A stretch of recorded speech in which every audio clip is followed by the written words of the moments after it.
উৎসবের মরশুমেই কেন্দ্রীয় সরকারি কর্মচারীদের সুখবর দিয়েছে কেন্দ্রীয় সরকার। কেন্দ্রীয় সরকারি কর্মচারী ও পেনশনভোগীদের জন্য ফের এক দফায় ডিএ 3% ডিএ বৃদ্ধি পেয়েছে, যা কার্যকর হবে 1 জুলাই 2025 থেকে। সরকারের পক্ষ থেকে এই ডিএ বৃদ্ধিকে দুর্গাপুজোর উপহার বলে উল্লেখ করা হয়েছে। আর এই ঘোষণা সামনে আসতেই রাজ্য সরকারের উপর ক্ষোভ উগরে দিয়েছেন সংগ্রামী যৌথ মঞ্চের আহ্বায়ক ভাস্কর ঘোষ। ডিএ ইস্যুতে কী পরিকল্পনা সরকারি কর্মীদের? এক ভিডিও বার্তায় ভাস্করবাবু বলেন, কেন্দ্রের সঙ্গে আমাদের রাজ্যের ডিএর ফারাক 40%। ভারতবর্ষের অন্য কোনো রাজ্য সরকার তার কর্মচারীদের সাথে এমনটা করে না। এতটা পরিমাণ বঞ্চনা কোনো রাজ্য সরকার তার কর্মচারীদের সাথে করে না। তিনি আরও বলেন, এই বঞ্চনার ফলে শুধুই সরকারি কর্মীদের ক্ষতি হচ্ছে এমনটা নয়, কর্মচারীরা যেহেতু কম বেতন পাচ্ছেন, ঠিক একইভাবে বেসরকারি ক্ষেত্রে যেসব বাঙালিরা চাকরি করেন তাদেরও কিন্তু বেতন সারা ভারতের মধ্যে সব থেকে কম, বিশেষত যাদের পোস্টিং পশ্চিমবঙ্গে।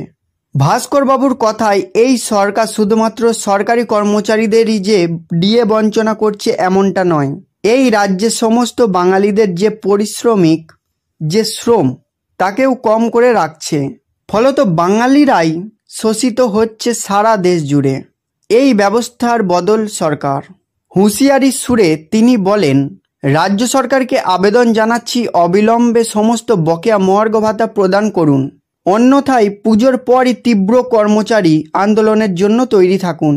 ভেবে নিন যে ভোটের আগে সেই কর্মচারী বিক্ষোভ সামাল দেওয়ার ক্ষমতা আপনাদের থাকবে কিনা।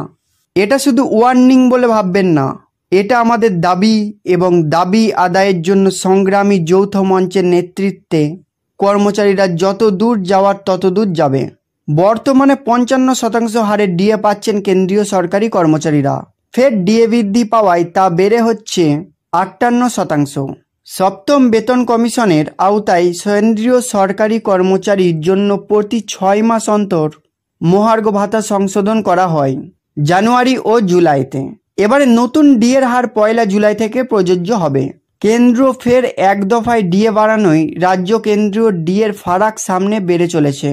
পশ্চিমবঙ্গে রাজ্য সরকারি কর্মচারীদের সঙ্গে কেন্দ্রীয় সরকারের কর্মচারীদের ডিএর ফারাক বেড়ে এবারে হলো 40%। পশ্চিমবঙ্গ সরকারের কর্মচারীরা বর্তমান 18% হারে ডিএ পাচ্ছেন।